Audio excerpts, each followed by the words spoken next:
RRB, l'invité du matin.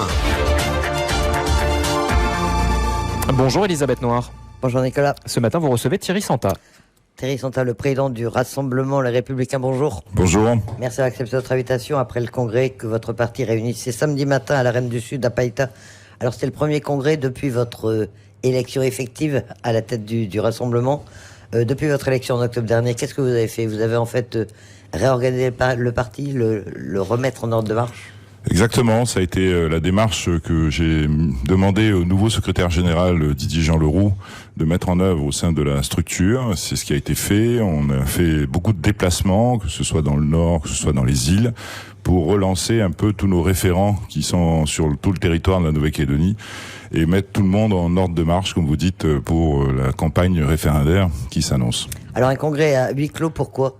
Les militants avaient des questions à vous poser, il y avait besoin de se voir entre vous? C'est un congrès qui était prévu déjà de longue date. La date avait été arrêtée déjà depuis longtemps, avec l'objectif premier, c'est ce que je viens de dire, de remobiliser les troupes pour ce référendum à venir. Ça a été l'occasion aussi de modifier nos statuts. Ça fait 20 ans que les statuts du Rassemblement n'ont pas été modifiés, dans lesquels on a précisé les valeurs auxquelles le Rassemblement s'attache au quotidien, dans toutes ses actions, avec bien sûr nos valeurs républicaines qui existaient déjà dans le précédent statut, mais on y a rajouté les valeurs océaniennes, les valeurs chrétiennes, culturelles, les valeurs humanistes. Ce sont sur ce socle-là que nous souhaitons que la Calédonie se développe dans le futur. On a développé le caractère démocratique interne au mouvement en créant un conseil politique qui n'existait pas, dans lequel tout le monde pourra exprimer sa sensibilité et ensemble choisir la meilleure stratégie pour le rassemblement. On a profité de l'occasion pour donner une place significative à nos jeunes. Ça faisait longtemps qu'on n'avait pas de section de jeunes au sein du Rassemblement et j'en suis très heureux puisqu'ils se sont exprimés longuement et ont ému une grande partie de l'audience, de l'auditoire qui était présent.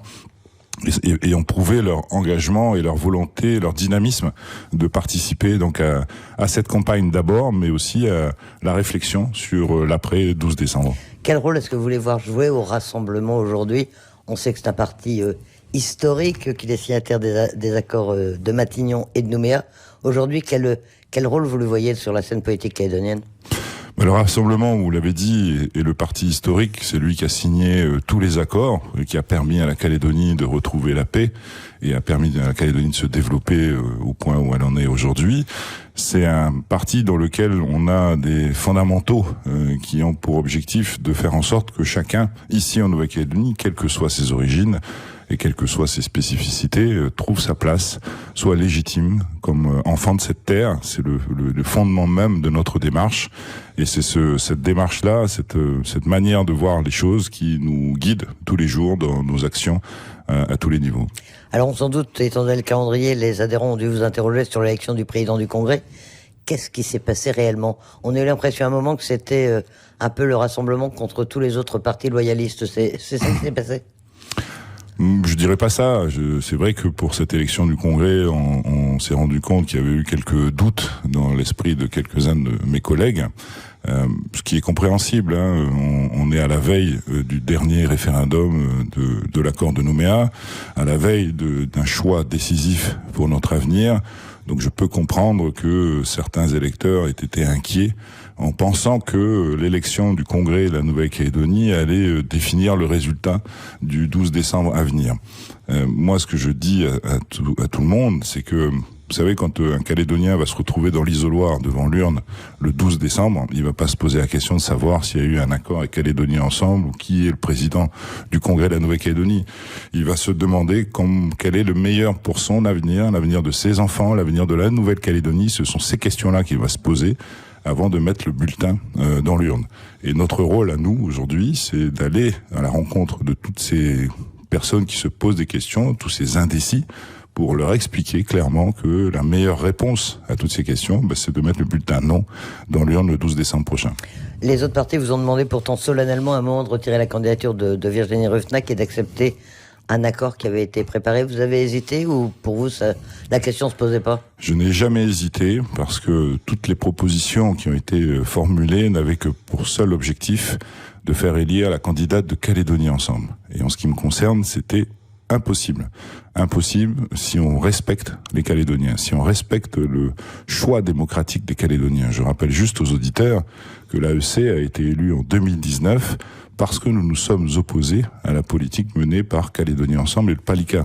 Je ne sais pas si les gens s'en souviennent, et c'était impensable pour moi d'imaginer avoir un président du gouvernement Palika, Louis Mapou fait partie du Palika, et une présidente du Congrès de Calédonie Ensemble. Ça voulait dire remettre en place finalement ce contre quoi les Calédoniens nous avaient élus en 2019. Donc c'était tout ça qui m'a dirigé dans toutes ces discussions, dans toutes ces négociations, avec pour objectif, en ce qui me concerne, de trouver tous les accords qu'on voulait, à la seule condition de respecter le vote démocratique des Calédoniens.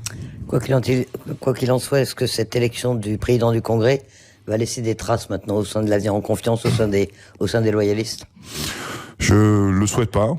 C'est pas ce que je souhaite, et je ne le pense pas, puisque pas plus tard que vendredi après-midi, on s'est retrouvés à nouveau, les loyalistes, en CODIR loyalistes, pour travailler justement sur cette campagne référendaire à venir.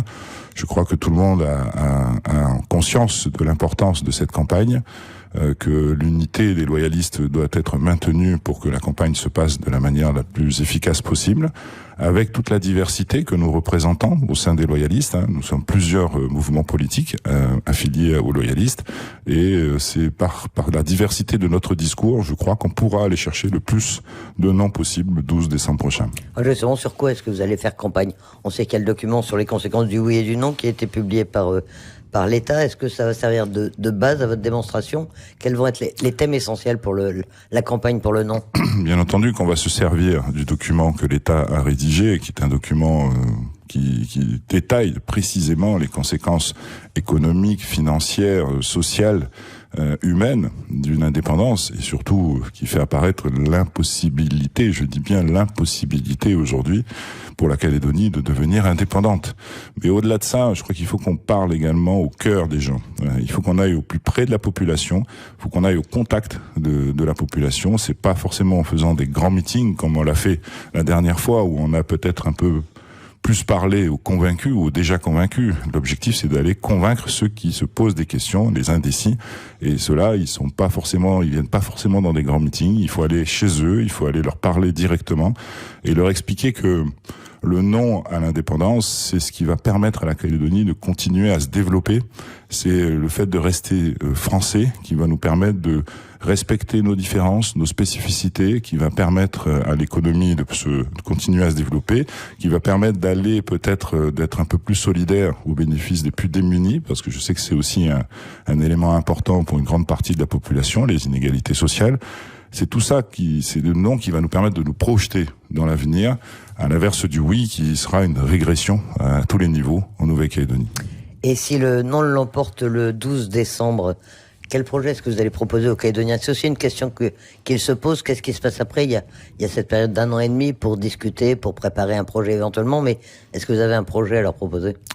Vous savez, c'est un peu tout ce que je viens de dire. C'est-à-dire qu'il faut trouver une nouvelle organisation institutionnelle, d'abord qui soit différente en ce qui concerne le Congrès et le gouvernement, qui tels qu'ils sont aujourd'hui sont obsolètes.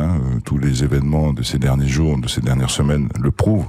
On arrive à des aberrations où des minorités finalement président ces institutions calédoniennes. Donc il faut modifier ces structures, c'est la moindre des choses. Mais c'est un projet surtout dans lequel tout le monde va se sentir bien. Où encore une fois, personne ne va vouloir imposer à l'autre sa vision de l'avenir. Personne ne va vouloir imposer à l'autre son mode de vie, son mode de pensée, ses coutumes, ses traditions, où chacun donc va pouvoir s'exprimer tel qu'il est. C'est cette organisation-là qu'il faut aller chercher, en s'appuyant sur les provinces. Les provinces ont cette capacité à différencier nos modes de vie respectifs, tout en gardant l'unité de la Nouvelle-Calédonie, une entité supra-Nouvelle-Calédonie, qui sera là peut-être pour définir les normes générales en toutes les matières, qui seront ensuite déclinées, mises en œuvre par les provinces en Nouvelle-Calédonie. C'est un peu cette idée-là qui est la mienne. Mais quoi qu'il en soit, c'est surtout dans le cadre d'une discussion avec tous les partenaires autour de la table, y compris l'État, bien entendu, qu'on arrivera à trouver cet équilibre auquel je pense. Vous étiez président du gouvernement il y a pas si longtemps, puisque vous avez continué à à prendre en charge les affaires courantes. Vous êtes maintenant membre du gouvernement seulement, si on peut dire. C'est pour vous libérer du temps? C'est parce que vous n'avez pas souhaité reprendre d'autres responsabilités de plus haut niveau? C'est un peu tout ça, c'est-à-dire que avec mes collègues au gouvernement, la décision a été prise de rester donc au gouvernement pour continuer à travailler pour les Calédoniens. Les institutions sont là pour ça. C'est pas les institutions dans lesquelles vont se décider l'avenir de la Calédonie. Encore une fois, c'est chaque Calédonien seul devant l'urne qui va le décider. Mais les institutions sont là pour les réformes, pour le quotidien, le fonctionnement quotidien de la Nouvelle-Calédonie. Et le choix a été de rester au gouvernement avec mes collègues pour continuer à travailler pour les Calédoniens dans les secteurs qui nous ont été octroyés. En ce qui me concerne, le plus gros secteur, c'est l'emploi et la formation professionnelle. J'ai déjà commencé à faire des réunions avec les directions concernées la semaine dernière. Il y aura un certain nombre de rendez-vous qui sont prévus dès cette semaine avec tous les acteurs du secteur. Et bien sûr, je parle aussi du handicap, du bien vieillir, enfin tous les secteurs qui me concernent. Et tout cela pour permettre, encore une fois, d'améliorer le quotidien des Calédoniens. On attend encore aujourd'hui des premières discussions avec la nouvelle majorité du gouvernement sur les gros sujets, les gros dossiers très importants que tout le monde connaît. Je parle bien sûr des comptes sociaux et en particulier des comptes de santé, des comptes budgétaires des collectivités en général et surtout la relance économique. La Calédonie aujourd'hui est en stagnation économique, c'est le moins qu'on puisse dire, et le monde économique a besoin de perspectives. Alors bien sûr, cette perspective, on l'aura, j'en suis convaincu, après le 12 décembre prochain, mais dès aujourd'hui, il y a des choses qui peuvent être faites par le gouvernement, proposées par le gouvernement au Congrès de la Nouvelle-Calédonie, c'est le Congrès qui décide en final, pour permettre au monde économique, malgré tout, d'un minimum se projeter dans l'avenir. Vous-même, vous allez conseiller vos collègues du gouvernement, même si aujourd'hui vous n'êtes plus à sa tête. Est-ce que vous avez le sentiment qu'ils vont vous entendre, que la collégialité va être possible? Il y a une majorité aujourd'hui au gouvernement, nous n'en faisons pas partie, nous l'avons dit, nous serons présents dans les discussions, nous accompagnerons les propositions qui nous paraîtront pertinentes pour l'intérêt général des Calédoniens et nous nous opposerons aux propositions qui n'iront pas dans ce sens-là. Thierry Santa, président du Rassemblement, merci d'avoir accepté cette invitation ce matin. Merci pour l'invitation.